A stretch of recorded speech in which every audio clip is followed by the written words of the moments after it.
Welcome back, everyone. It is time for our triple play, and I'm kicking us off with my pick, which is Mereo Biopharma. Now, the stock was actually popping today on an article in the Times that says AstraZeneca is putting in a bid for the company. As you can see there, the stock up 73% there, and AstraZeneca also getting a slight boost as well.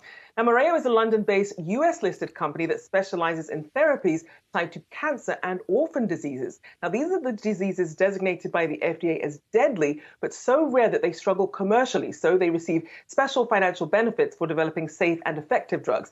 Mereo's stock, though, down more than 70% over the past year.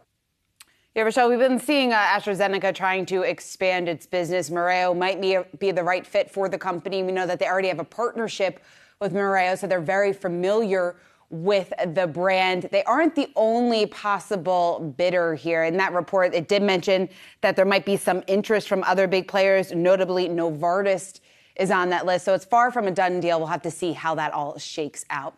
Let's take a look at the travel industry because my play is Carnival. Now, that is because of its partnership with MGM and its move into sports betting. It will now offer mobile wagering on more than 50 ships. Now, those ships included in this are Holland America, Princess, and Carnival lines. Travelers will be able to bet on sports and online games from their phone or laptop. Now, BetMGM will also offer betting in kiosks on just some of those ships. Dave, it's going to be interesting whether or not this will actually entice some travelers, some cruise goers back onto the ships because the sector has really been struggling. The cruise lines aren't exactly seeing the interest that they were hoping to see because people simply are scared to get on them because of COVID. Yeah, I think it's a great move. Will it get people back to pre-19, pre-COVID levels? I just can't imagine. All three big North American cruise stocks are down 50+% on the year. And people just tell you anecdotally, demand is still down because people have that fear built in on COVID and quarantines and ships being stuck. It's going to take a lot longer than the airlines to rebound. Hopefully this helps. All right, my play is Devon Energy. Needless to say, the sector has been among the biggest winners this year, given the soaring global oil and gas prices. However, 4 of the 5 biggest losers on the S&P today, all oil and gas companies, and Devon leads the way in that.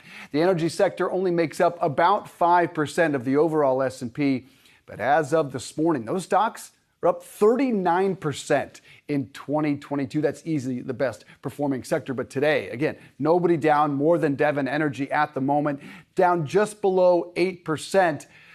But it is all relative for them, still up 27% year to date. Will we see some demand destruction at these gas prices? We have seen $5 stay static for about the last 5 days. Will the president and the energy secretary have any success, Rachelle, in increasing supply? That is clearly what they're trying to do here, is get the refining capacity up. That is a tall task. I mean, it's tough. I mean, you're hearing from oil producers that they just don't have enough supply to meet demand. We saw the International Energy Agency predicting that oil supply will still be struggling to meet demand in 2023, and that global demand will actually surge to 101.6 million barrels a day. And that's even if prices stay elevated. And of course, you have the world's biggest crude importer, China, coming back online. And if their demand picks up, that means oil is going to be under even more pressure. Yeah, there aren't any signs of demand destruction just yet. But Dave, you bring up a good question as to when will we possibly see that? There's been calls that oil will likely go, or gas, I should say, gas prices should go above $6 or could go above $6 a gallon. You have to start thinking at that point we could see some demand destruction. But energy has by far been the winner this year. We've asked guest upon guest upon guest whether or not they still see further gains for the energy sector. And most of them say yes. It's not a sector that you want to bet against at this point. So there certainly is a lot of questions out there just in terms of supply. But prices, it's going to be so crucial to watch. I think we're awfully close to demand destruction. Yeah. I'm curious, the two of you, if you've seen it. I've heard a lot of people tell me they are making a conscious effort to drive less. I'm hearing people, when they talk about new jobs, push for at least a hybrid model because they are factoring in $115 to fill their SUVs right now, and that's most of the cars that I see on the roads right now. Look, I think we are at that point, and why is $5 stuck for the last 5 days? It feels like we're awfully close to that point.